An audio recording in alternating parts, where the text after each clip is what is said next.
Pénurie de conducteurs, je ne sais pas. Et vous, comment ça va? En général, je pose toujours la question à ceux qui sont tout au fond. Ils regardent déjà son smartphone. La pénurie de conducteurs est un sujet important. De nos jours, n'est-ce pas? Y a-t-il plus de problèmes que de solutions? Pour l'instant, oui. Mais je peux déjà vous dire une chose, nous allons tout de suite découvrir ici une solution. Il s'agit du concept de transport relais avec remorque, échange de remorques, et oui, je trouve que c'est un sujet intéressant. Nous avons le plaisir d'accueillir sur scène un orateur enjoué. Il est le PDG de Manseo, Dr. Mike Schirmayer. Bienvenue, la scène est à vous. Oui, merci beaucoup pour cette présentation amicale. Et je vous souhaite à tous la bienvenue à ma présentation. J'ai un peu plus de 3 minutes. Aujourd'hui, j'ai en fait le droit de parler ici pendant une demi-heure. Je suis très heureux d'être ici et de vous parler de l'avenir du transport longue distance en Europe avec un système de relais. Comme cela a déjà été évoqué, il s'agit d'un système de points où les camions et les remorques peuvent être échangés, bien sûr en lien avec des infrastructures de ravitaillement et de recharge. Mais avant de parler de l'avenir du transport de marchandises, j'aimerais faire un pas en arrière et regarder le présent avec vous. Quelle est la situation aujourd'hui? La situation pour un transporteur classique. Nous faisons face à des défis économiques, écologiques et sociaux. Commençons par les défis économiques. Là, selon que vous travaillez dans le secteur du groupage, du transport de l'eau ou des transports spéciaux, on parle de marge EBIT située entre 1 et 5 ou, pour le dire crûment, il est devenu presque impossible de gagner de l'argent avec un camion. Les raisons à cela sont multiples. La performance de transport de chaque véhicule diminue en raison d'une circulation de plus en plus dense. Globalement, le taux d'utilisation des remorques ou des camions diminue. Nous faisons face à des défis bureaucratiques supplémentaires, à une augmentation des péages, ainsi qu'à des prix de l'énergie plus élevés. Ce sont tous des phénomènes qui n'existaient pas dans le passé. Nous subissons bien sûr une forte pression de la part des grands exploitants de flottes d'Europe de l'Est, etc. Nous le ressentons tous ici, dans notre activité quotidienne chez les transporteurs. Et cela vient d'être évoqué, le grand sujet de la pénurie de conducteurs. En Allemagne, il manque aujourd'hui environ 80 000 chauffeurs poids lourds. En Europe, ce sont 400 000 chauffeurs poids lourds qui font défaut. Et la tendance est à la hausse. Les raisons à cela sont tout aussi variées. Certainement, un changement démographique, la suspension du service militaire obligatoire sont quelques raisons, mais pour nous, il y a bien plus. Ce qui est plus essentiel, c'est le fait que le métier de conducteur routier n'est aujourd'hui plus aussi attractif qu'il l'était peut-être il y a 20 ans. Le défi consiste donc à rendre enfin ce métier de nouveau attractif. Et enfin, nous avons les défis écologiques. Le grand sujet, la transition des motorisations. Si vous vous promenez ici dans le hall, vous verrez un nombre incroyable de véhicules magnifiques, fonctionnant à l'hydrogène, à l'électricité, mais vous les voyez principalement ici, dans le hall. Si vous êtes venu en voiture ici à Hanovre, il est probable que vous n'ayez pas vu ces véhicules sur la route.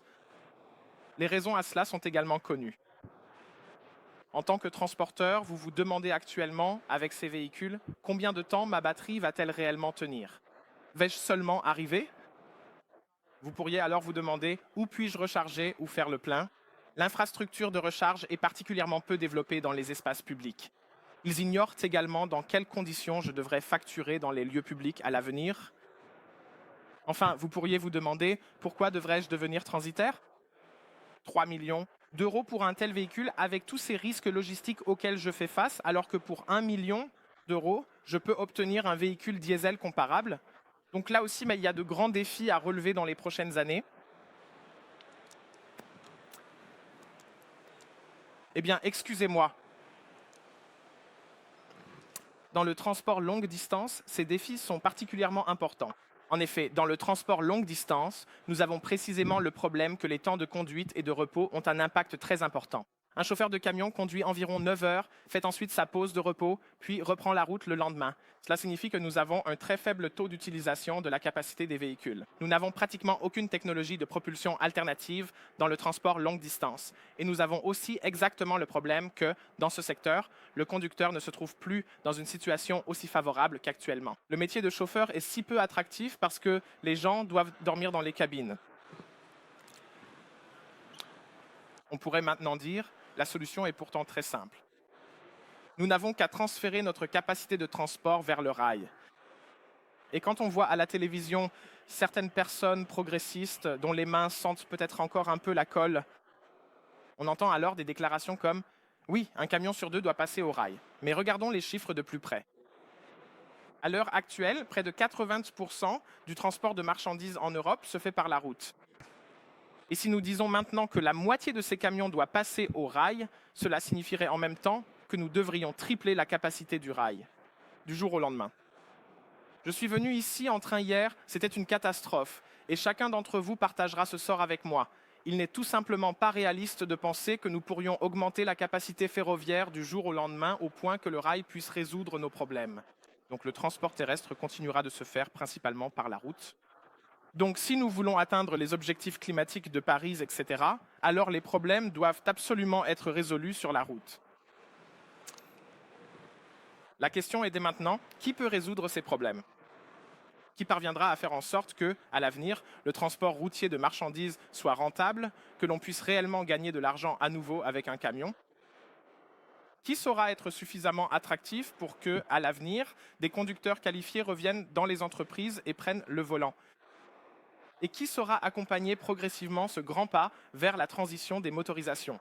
Et, à l'avenir, atteindre également les objectifs de dioxyde de carbone qui nous sont progressivement imposés par l'Union européenne. Qui sont ces héros avec lesquels nous pouvons relever ces grands défis ? Et ces héros existent. Vous connaissez tous ces grands noms qui sont présents, les grands intégrateurs, les grands groupes logistiques qui opèrent dans toute l'Europe avec de nombreuses succursales, parfois aussi avec de très grandes flottes de véhicules. Ces groupes peuvent-ils résoudre le problème ? Regardons les chiffres de plus près. On constate que ces grands intégrateurs logistiques, les 10 plus grands, ne représentent en Europe qu'environ 10% de la part de marché. Malgré leurs milliards de chiffres d'affaires, ils ne détiennent que 10% de la part de marché totale. Donc, eux seuls ne pourront pas résoudre nos problèmes. Nous avons donc besoin des 90% restants. Et ce sont précisément ces nombreuses entreprises de taille moyenne.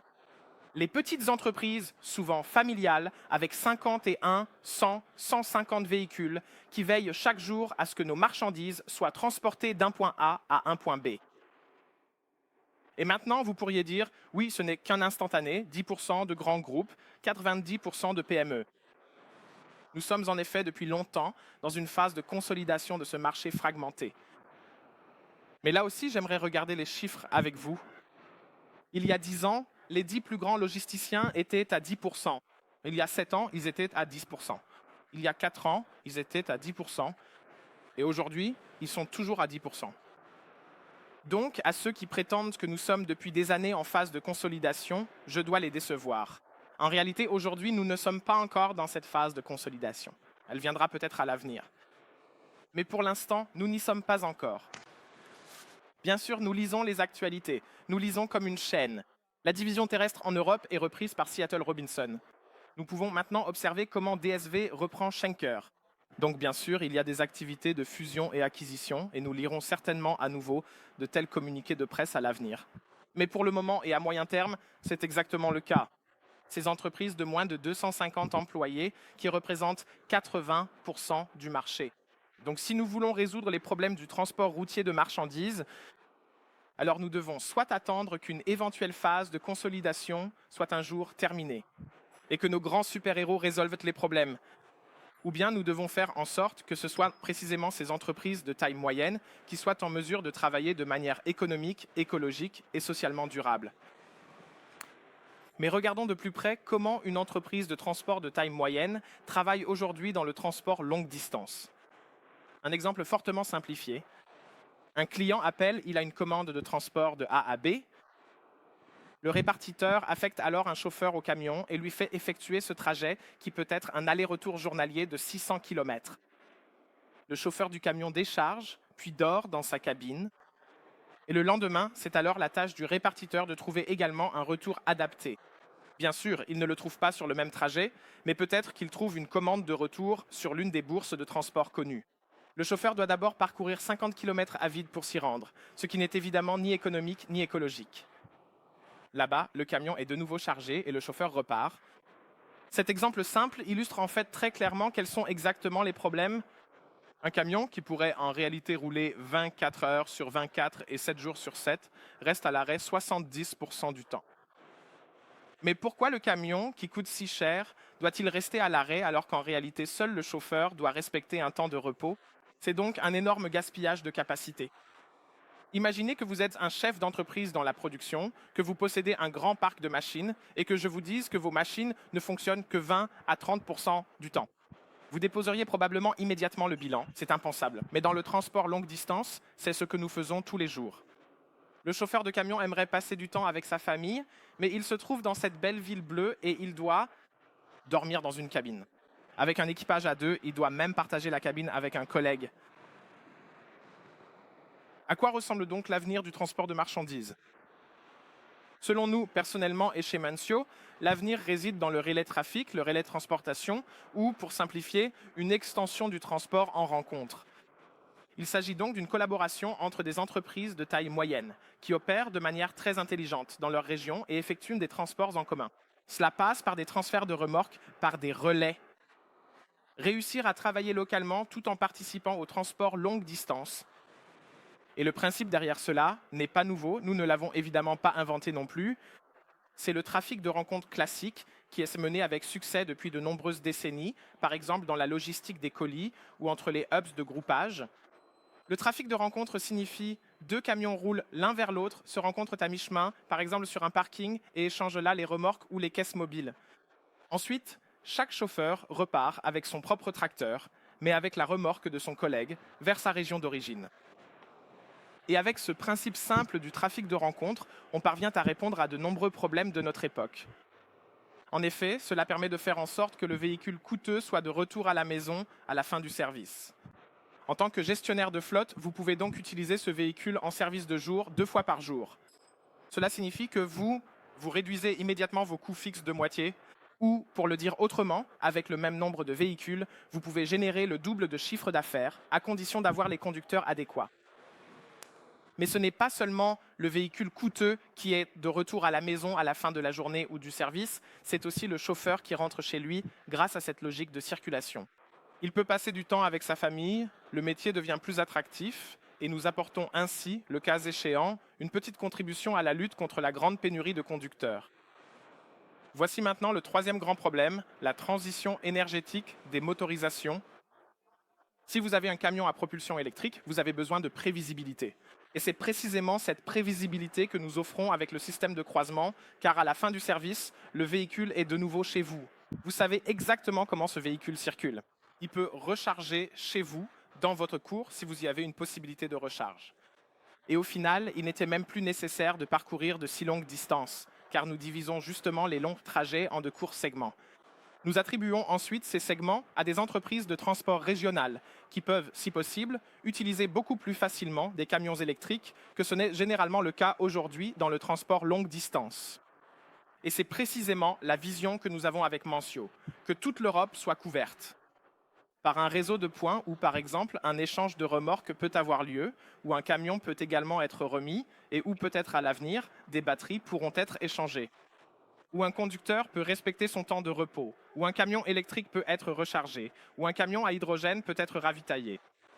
C'est ainsi que nous imaginons le transport longue distance du futur. Et nous y apportons une contribution essentielle en formant justement le lien entre les entreprises de transport de taille moyenne. Nous sommes le ciment qui permet de transformer tous ces schlumpfs, comme ils viennent d'être présentés, tous ces acteurs puissants du secteur intermédiaire, en une communauté virtuelle et de les rendre capables d'agir, de travailler ensemble dans un système de rencontres et d'échanges. Nous voyons donc les données des ordres de transport et nous trouvons ensuite des trajets appropriés pour un échange de trafic interentreprises de transport. Et il ne s'agit pas forcément d'un appariement 1 pour 1. A échange avec B, B échange avec A. Nous pouvons bien sûr aussi organiser un échange en anneaux.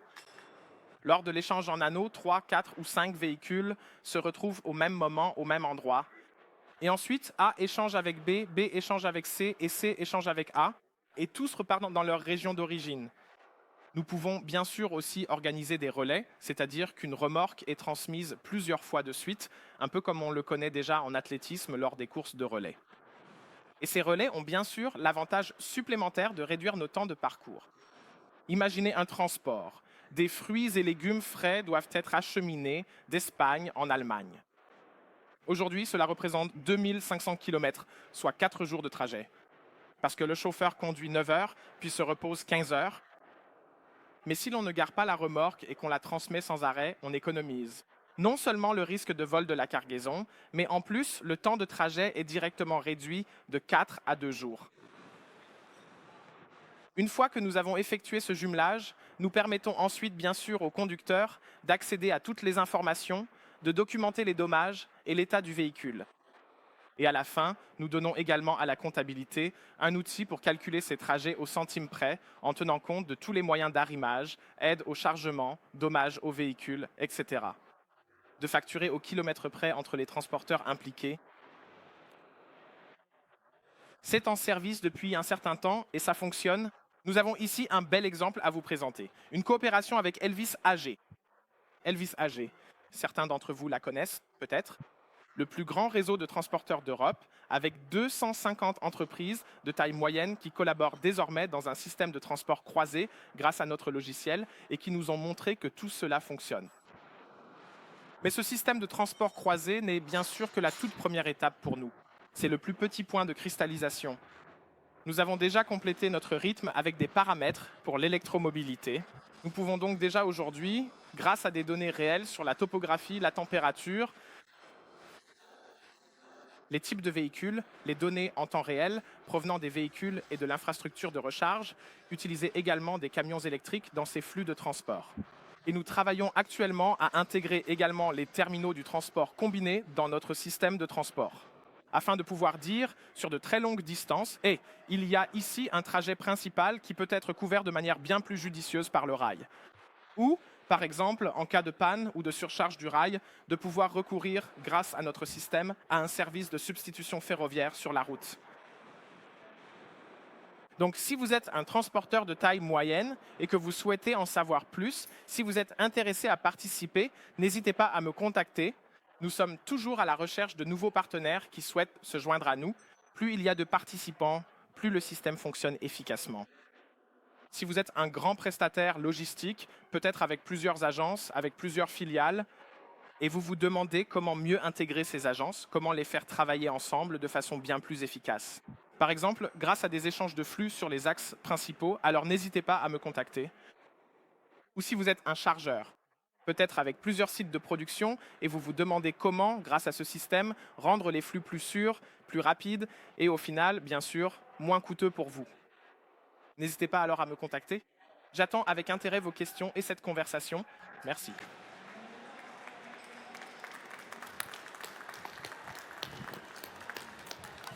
Oui, un grand merci au docteur Mike Schurmayer. Merci beaucoup pour cette excellente présentation. L'intérêt est bien présent, mais il y a peut-être aussi une ou deux questions supplémentaires, car nous sommes largement en avance sur le calendrier prévu.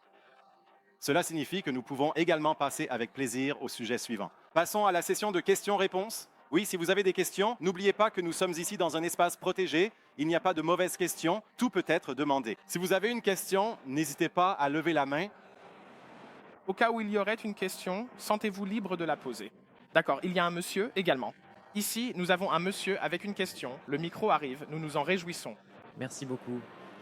Je m'appelle Alexander Kilias, je travaille chez Webasto et j'ai vu sur l'une des dernières diapositives que vous avez également une vision autour de la conduite autonome. Pouvez-vous en dire quelques mots? Oui, vous avez très bien résumé cela. C'est vraiment une vision.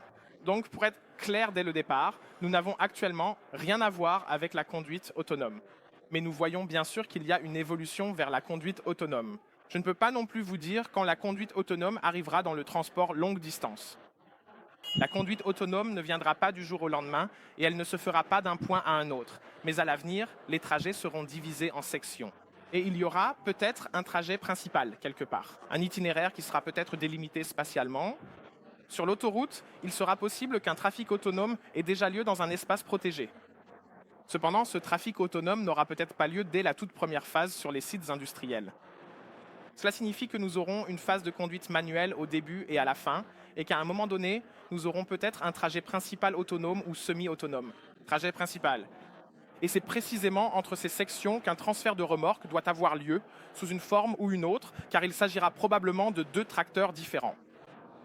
Et c'est exactement notre spécialité, les transferts de remorques. C'est pourquoi nous sommes déjà sur la ligne de départ et réfléchissons dès maintenant à la manière dont nous pourrions, dans 10 ou 20 ans, intégrer toute la question de la conduite autonome dans notre système de relais. Sans vision, rien n'est possible, mais c'est toujours agréable. Il y a un proverbe qui dit « On prédit le mieux l'avenir en le façonnant soi-même ». Donc il faut simplement s'attaquer aux choses. Et c'est en tout cas passionnant de voir tout ce qui va encore arriver. Y a-t-il encore une question? Nous avons en fait 2 micros qui circulent. Bonjour, je suis Reed Vossenberg d'Inform à Aix-la-Chapelle. Très intéressant. Avez-vous déjà des exemples où cela a déjà commencé? Où vous avez déjà créé un hub? Des entreprises qui utilisent déjà votre méthode? Un bel exemple est la collaboration avec Elvis, que je viens de présenter. Il y a 250 transporteurs dans ce réseau et parmi ces 250 transporteurs, environ 25. Avec 25 d'entre eux, nous sommes actuellement en phase pilote, c'est-à-dire qu'ils travaillent quotidiennement en direct avec notre système. Chaque jour, les transferts de remorques ont lieu, que nous avons identifiés ou les flux que nous avons trouvés. Nous avons effectué ces appariements et nous aidons ensuite également les transporteurs à la fin, dans la mise en œuvre et la facturation de ces flux. Avez-vous déjà développé un hub quelque part où cela se passe alors? Nous sommes nous-mêmes asset light, c'est-à-dire que nous ne voulons pas de notre propre infrastructure, ni de parking, ni d'entrepôt, etc. Mais nous travaillons là-bas avec des partenaires qui disposent de ces espaces. Un bon exemple est Krawak, en tant que fournisseur d'espaces de stationnement, ou Bosch, Secure Truck Parking ou Park Your Truck. Ce sont tous des partenaires avec lesquels nous collaborons. Nous pouvons voir et réserver des places de stationnement. Cela signifie que lorsque notre algorithme détecte que nous aimerions effectuer un changement près de Hanovre, nous vérifions si l'un de nos partenaires dispose d'un espace adapté. Et c'est celui-là que nous choisissons et que nous réservons directement depuis notre système, sans que nous possédions nous-mêmes une infrastructure, car nous fonctionnons comme une pure entreprise logicielle B2B SaaS. Merci. Parfait, merci beaucoup. Alors, un dernier regard se porte autour, vers le public. Aucune main ne se lève ici. Alors, nous disons encore une fois merci, Mike Schurmeier. Merci à vous aussi. Et beaucoup de succès pour la suite et passez un bon moment ici à Hanovre lors de l'IAA Transportation. Merci beaucoup. Oui, merci aussi au public. L'Industry Stage est bien sûr aussi là pour l'échange. Si cela se passe aussi en dehors de la scène, c'est à vous d'en décider. Nous allons maintenant faire une courte pause